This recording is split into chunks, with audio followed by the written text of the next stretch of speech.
Hello everyone, आपका स्वागत है हमारे इस चैनल पर। आज की वीडियो में मैं आपको बताऊंगी कि कम्युनिकेशन की कौन कौन सी थ्योरीज होती है। तो चैप्टर है आपका बेसिक थ्योरी ऑफ कम्युनिकेशन। ठीक है, इस चैप्टर में से आपका ये क्वेश्चन सबसे इम्पोर्टेंट है।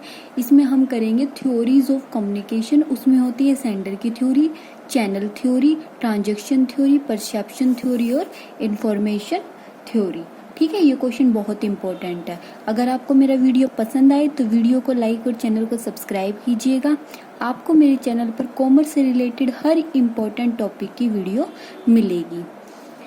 तो शुरू करते हैं। सबसे पहले हम इंट्रोडक्शन से शुरू करते हैं कि कम्युनिकेशन की थ्योरी क्या होती है। ठीक है, हमारे दिन प्रतिदिन के जीवन में संचार का महत्व बढ़ता जा रहा है। मतलब कम्युनिकेशन क्या है, जरूरी होता जा रहा है। इसलिए हम सब के लिए संचार प्रक्रिया का ज्ञान प्राप्त करना आवश्यक है। विभिन्न विद्वानों द्वारा इस प्रक्रिया की व्याख्या करने के लिए विभिन्न सिद्धांतों का प्रतिपादन किया गया। क्या है कि कम्युनिकेशन हमारे जीवन में क्या है, बहुत इम्पोर्टेंट एक रोल प्ले करता है। कम्युनिकेशन की जरूरत हमें हर एक चीज में पड़ती है। इसलिए बहुत सारे विद्वानों ने इसका क्या है, सिद्धांतों का बहुत सारे सिद्धांत बनाए हैं।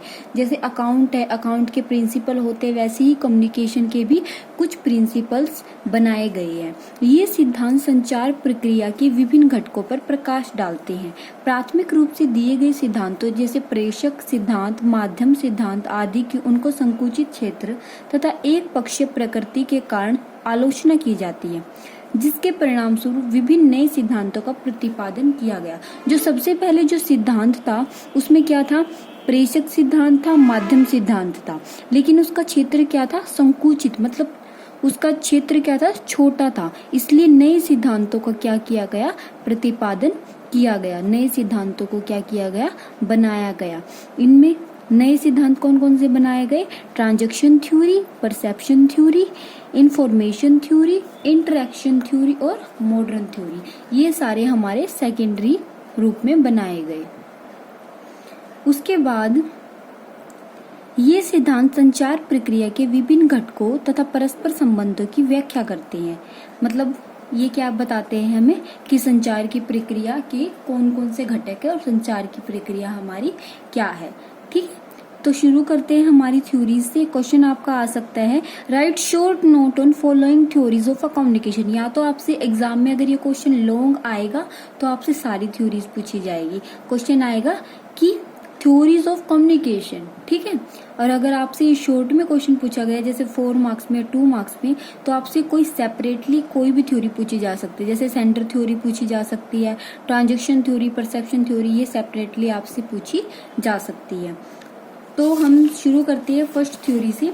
फर्स्ट थ्योरी है हमारी sender theory of communication. Sender theory of communication क्या कहता है, प्रेषक सिद्धांत संचार का पुराना सिद्धांत है। ये सबसे क्या है, सबसे पुराना सिद्धांत कौन सा है, सेंडर थ्योरी। ठीक है, यह सिद्धांत यूनान के प्रसिद्ध, ये आपको बातें जरूर लिखनी होती है कि ये किसने प्रतिपादन किया इनका। ठीक है, मतलब बर्थ किसने दिया, बनाया किसने इस सिद्धांत को, किसने बनाया इस सिद्धांत को।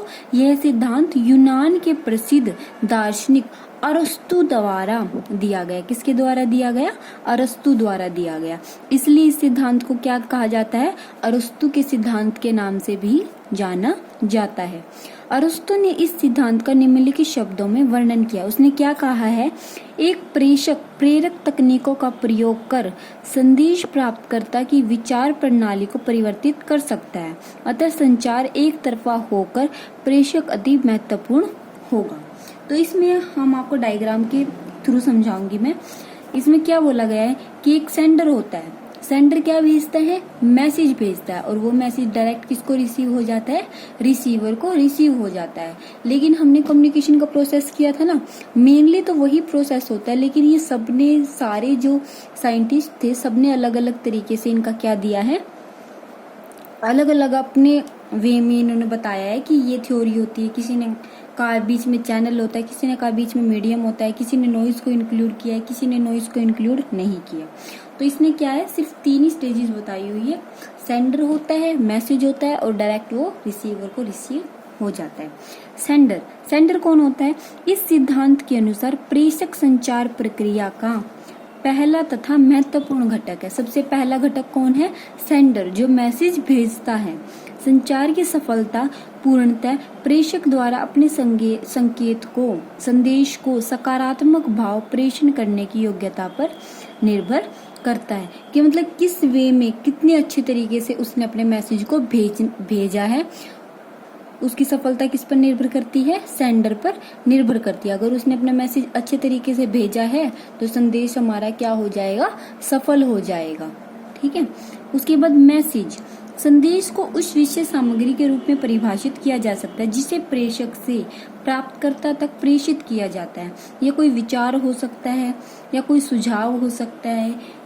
ठीक है, कोई भी विचार, कोई भी सुझाव या कोई भी इंफॉर्मेशन, कोई सूचना, मतलब जो भी इंफॉर्मेशन सेंडर को रिसीवर को भेजनी होती है, उस सूचना को, उस विचार को हम क्या कहेंगे?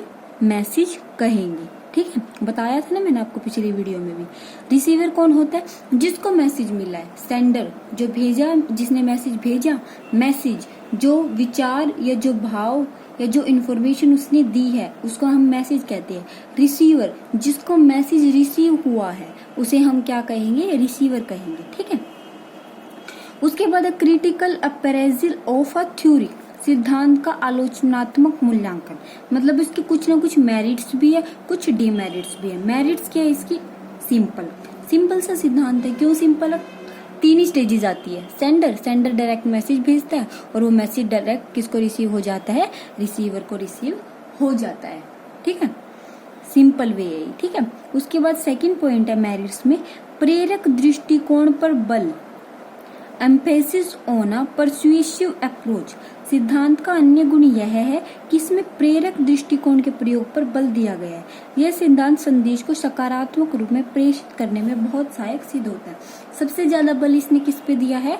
सेंडर पे दिया, कि अगर सेंडर अच्छे से मैसेज भेजेगा तो वो मैसेज अच्छी तरह ही रिसीवर को रिसीव होगा। ठीक है, इसलिए इसको क्या कहा गया है कि सबसे ज्यादा फोकस इसमें किस पे किया जाता है? सेंडर पर। ठीक है, ये इसकी 2 मेरिट्स हैं। उसके बाद इसकी डीमेरिट्स क्या है? लिमिटेड स्कोप, कि इसका स्कोप क्या होता है? छोटा होता है। इस सिद्धांत का क्षेत्र सीमित होता है क्योंकि इसे केवल मौखिक संदेश पर ही लागू किया जाता है। मतलब देखो, कोई भी बड़ा अगर कोई मैसेज होगा तो हम 3 चैनल के माध्यम से उसको नहीं भेज सकते, क्योंकि क्या पता उसको अच्छे से मैसेज रिसीव हो या ना हो। जो बातें हम बोल के बोल सकते हैं डायरेक्ट, जैसे मैंने किसको बोली, जैसे मैनेजर हूँ मैंने अपनी किसको बोली, जो मेरी सेक्रेटरी है, मैंने उसको बोला कि जाके एम्प्लॉइज को ये बोलो कि आज हमारी जो बिक्री है 10,000 से हमें 12,000 तक बढ़ानी है। तो ये मैसेज तो छोटा सा था, तो सेक्रेटरी ने जाके किसको बोल दिया?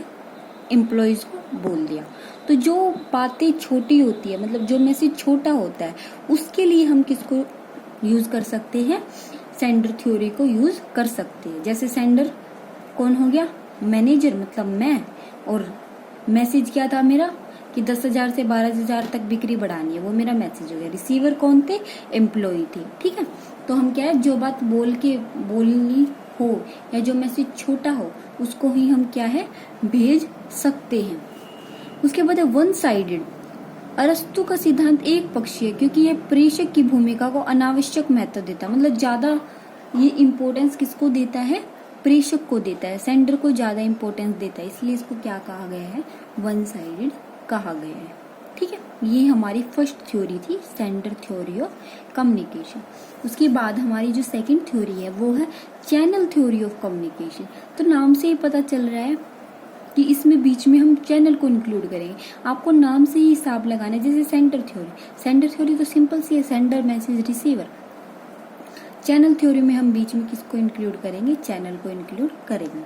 संचार माध्यम सिद्धांत के विकास का श्रेय किसको जाता है? हेराल्ड डी लासवेल ने। किसने किया इसका प्रतिपादन?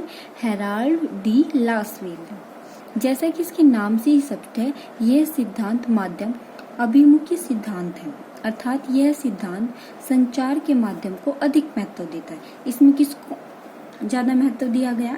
संचार के माध्यम को, मतलब चैनल को ज्यादा महत्व दिया गया है।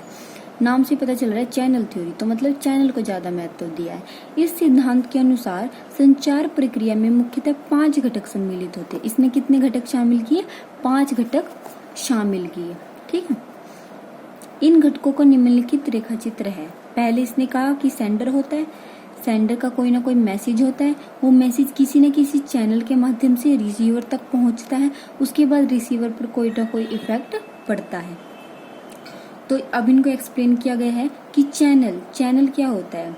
देखो ये तो मैंने आपको बता दिया, सेंडर जो मैसेज भेजता है वो हो गया सेंडर। ये आपको अगर ये थ्योरी अलग से आए ना 4 मार्क्स में, इन्होंने बुक में अलग अलग दोबारा एक्सप्लेन नहीं कर रखा कि सेंडर क्या होता है, मैसेज क्या होता है, रिसीवर क्या होता है। ये बात तो आपको पिछली थ्योरी में बता दी है।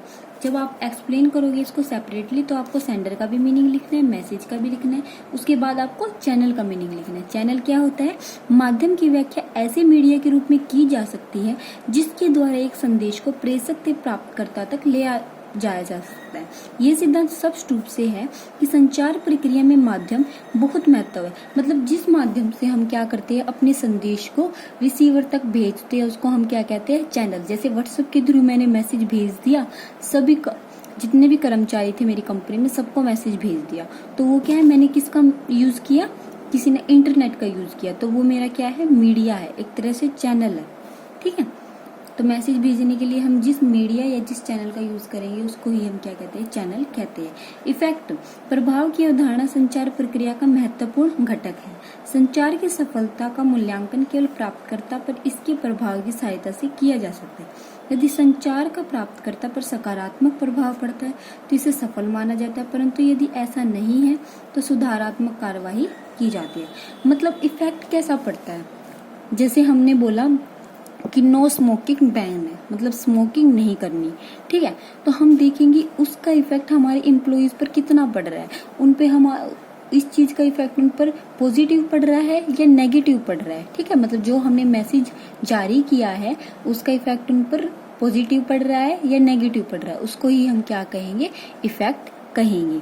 ठीक है, सेंडर तो आपको पता ही है, मैसेज भी पता है, चैनल मैंने आपको बता दिया, रिसीवर जिसका मैसेज रिसीव, वो इफेक्ट मतलब रिसीवर पर जो इफेक्ट पड़ेगा उसको इफेक्ट कहते हैं। उसके बाद इसकी मेरिट्स क्या क्या है? इसकी मेरिट्स हैं अधिक व्यवहारिक। यह सिद्धांत अरस्तु के सिद्धांत की तुलना में अधिक क्या है? व्यवहारिक है, क्योंकि ये संचार के प्रभाव पर उचित ध्यान देता है। मतलब ये प्रभाव पर भी इसमें इफेक्ट दिखाया गया, लेकिन जो सेंडर थ्योरी थी उसमें इफेक्ट नहीं दिखाया गया था कि रिसीवर पर पॉजिटिव इफेक्ट पड़ा है या नेगेटिव। लेकिन इस थ्योरी में क्या है? जो रिसीवर है उसके इफेक्ट को दिखाया जाता है कि रिसीवर पर पॉजिटिव इफेक्ट पड़ा है या नेगेटिव इफेक्ट पड़ा है। ठीक है, तो ये क्या है? मोर प्रैक्टिकली दिखाया जाता है। इसमें वाइडर स्कोप है, सेंडर की थ्योरी से ये बड़ी थ्योरी, इसलिए इसका स्कोप क्या है? वाइड है। उसके बाद इसकी डीमेरिट है, ये भी वन साइडेड है। अरस्तु के सिद्धांत की तरह ये भी क्या है? वन साइडेड है। अरस्तु के सिद्धांत की तरह यह सिद्धांत में एक पक्षीय है। अरस्तु के सिद्धांत के अनुसार प्रेषण को ही संचार प्रक्रिया का महत्वपूर्ण घटक माना जाता था। यह सिद्धांत संचार के माध्यम, ये तो चैनल पर अधिक फोकस करता है, और जो सेंडर की थ्योरी थी वो सेंडर पर अधिक फोकस करती है, इसलिए ये भी क्या है? वन साइडेड है। ठीक है, उसके बाद नो प्रॉपर एक्सप्लेनेशन। लास्टफिल अपने सिद्धांत के घटकों का उचित वर्णन प्रदान करने में असफल रहा। मतलब इसने क्या है? प्रॉपर एक्सप्लेनेशन नहीं दे पाया ये अपने किसकी? सिद्धांत की। ठीक है, ये इसकी डीमेरिट्स है। उसके बाद थर्ड है हमारा ट्रांजैक्शन थ्योरी ऑफ कम्युनिकेशन। यह सिद्धांत पूर्व दिए गए सिद्धांतों की कमियों को दूर करने का प्रयत्न करता है। मतलब जो थ्योरी पहले बनाई गई थी, सेंडर थ्योरी और चैनल थ्योरी, उनकी कमियों को दूर करने के लिए कौन सी बनाई गई? Transaction theory. थर्ड हमारी थ्योरी है transaction theory of communication. Sender theory और चैनल थ्योरी में क्या था? कुछ कमियां थी, उन कमियों को दूर करने के लिए हम तीसरी जो थ्योरी आई वो कौन सी थी? Transaction theory. यह सिद्धांत पूर्ण दिए गए सिद्धांतों की कमियों को दूर करने का प्रयत्न करता है। पूर्व दिए गए सिद्धांत संचार प्रक्रिया के एक घटक पर केंद्रित थे। मतलब एक ही चीज पे उन्होंने क्या किया था, फोकस किया था। सेंटर थ्योरी में सेंटर पर ज्यादा फोकस किया था, चैनल थ्योरी में चैनल पर ज्यादा फोकस किया था। परंतु व्यवहारिक सिद्धांत बताता है कि संचार प्रक्रिया में एक प्रेषक तथा प्राप्तकर्ता दोनों ही बराबर है। ट्रांजैक्शन थ्योरी में हमने क्या माना कि सेंडर और रिसीवर दोनों क्या है, बराबर है। मतलब दोनों को एक जैसी इंपॉर्टेंस उन्होंने दी थी। यह सिद्धांत इन दोनों घटकों के मध्य लेन देन संबंधों को स्वीकार करता है। जब एक प्रेषक संदेश भेजता है तो प्राप्तकर्ता इसे क्या करता है, प्राप्त करता है, और प्राप्त करने के बाद वो क्या भेजता है, फीडबैक भेजता है अपनी। इस सिद्धांत प्राप्त करने के बाद प्रेषक अपनी प्रतिपुष्टि प्राप्तकर्ता को भेजता है। अतः इस सिद्धांत के अंत संचार प्रक्रिया या सर्कुलर रूप में घूमती है। मतलब पहले क्या था, सेंडर ने क्या भेजा, मैसेज भेजा, मैसेज किसको भेजा, रिसीवर को भेजा, रिसीवर ने क्या किया, अपना विचार दिया और क्या दी, फीडबैक दी। तो दोबारा मैसेज किसके पास आ गया, सेंडर के पास ही आ गया। ऐसे ही इसने मैसेज भेजा, फिर रिसीवर को रिसीव हुआ, फीडबैक, मैसेज, ये क्या है, सर्कल ऐसे ही चलता रहता है। ठीक है, तो इसने क्या किया, इस थ्योरी में क्या लिखना है आपको कि जो सेंडर थ्योरी थी और चैनल थ्योरी थी, उन कमियों को दूर करने के लिए ट्रांजैक्शन थ्योरी का जन्म हुआ। ट्रांजैक्शन थ्योरी में हम सेंडर और रिसीवर दोनों को एक जैसी इंपॉर्टेंस देते हैं, बराबर बराबर मानते हैं। इस थ्योरी में हम क्या करते हैं, सेंडर मैसेज भेजता है, मैसेज रिसीवर को रिसीव होता है, उसके बाद वो फीडबैक भेजता है। तो ये इस क्या थी, हमारी ट्रांजैक्शन थ्योरी थी। उसके बाद इसमें कौन कौन होता है, सेंडर होता है, जो मैसेज भेजता है वो कौन हो गया, हमारा सेंडर। एनकोडिंग मतलब वो कुछ ना कुछ शब्दों का या कुछ ना कुछ चिन्हों का प्रयोग करता है, उन्हें हम क्या कहते हैं, एनकोडिंग। वो क्या भेजता है, मैसेज भेजता है। मैसेज भेजने के लिए वो क्या करता है, चैनल का, कुछ न कुछ चैनल का यूज़ करता है, जैसे व्हाट्सएप का, इंस्टाग्राम का, या किसी भी, जैसे चिट्ठी लिख दी कोई ना कोई संदेश भेजने के लिए। रिसीवर को रिसीव होता है, फिर वो जो एनकोडिंग में उन्हें शब्द और चिन्ह यूज़ किए थे, रिसीवर क्या करता है, उनका अर्थ समझता है, मतलब उनकी डिकोडिंग करता है। उसके बाद क्या भेजता है, फीडबैक। ये क्या थी, द्विपक्षीय थी। मतलब ये पूरी संचार की जो प्रक्रिया मैंने आपको बताई है ना, इसने उन सबको ही माना है। जैसी संचार की प्रक्रिया होती है ना, इसने सबको माना है। उसके बाद इसकी मेरिट्स क्या है, ये टू साइडेड है, मतलब सेंडर रिसीवर को दोनों को बराबर इंपॉर्टेंस दी जाती है, इसलिए टू साइडेड है। इसका ब्रॉडर स्कोप है क्योंकि इसमें सब चीज़ों को इंक्लूड किया गया है, फीडबैक वगैरह को भी इसमें यूज़ किया गया है। डीमेरिट क्या है, बाधाओं की उपेक्षा। यह सिद्धांत मतलब इसमें नॉइस को इंक्लूड नहीं किया गया, और जटिल है, मतलब ये लंबा प्रोसेस हो जाता है। ठीक है, ये 3 थ्योरी हो गई। फोर्थ आपकी थ्योरी है जो वो है परसेप्शन थ्योरी। जो हमारी परसेप्शन थ्योरी थी, उस थ्योरी को हम क्या भी बोलते हैं, बर्लो मॉडल भी बोलते हैं। ठीक, बर्लो मॉडल और परसेप्शन थ्योरी, ये दोनों एक का ही नाम है। एग्जाम में आपका परसेप्शन थ्योरी लिखा है या बर्लो थ्योरी लिखा है, एक ही बात है। तो मैंने ये आपका पिछले वीडियो में आपको समझा दिया था, लेकिन अगर आपको फिर से ये समझना है तो आप मुझे कमेंट बॉक्स में कमेंट कर सकते हैं। उसके बाद आपकी थ्योरी आती है, उसके बाद आपकी जो थ्योरी आती है वो आती है इंफॉर्मेशन थ्योरी या शैनन थ्योरी ऑफ कम्युनिकेशन। जो परसेप्शन थ्योरी है उसको हम बर्लो SMCR मॉडल भी बोलते हैं, और हमारी जो शैनन वीवर मॉडल है वो हमारी क्या है, फिफ्थ थ्योरी है। ये मैंने आपको समझा रखी है, यही थ्योरी है आपकी, ये फोर्थ थ्योरी है आपकी और ये फिफ्थ थ्योरी है। पिछली वीडियो आप जाकर मेरे चैनल पर देख सकते हैं। वीडियो पसंद आए तो वीडियो को लाइक, चैनल को सब्सक्राइब कीजिएगा। आपको मेरे चैनल पर कॉमर्स से रिलेटेड हर इंपॉर्टेंट टॉपिक की वीडियो मिलेगी। Thank you for watching my video.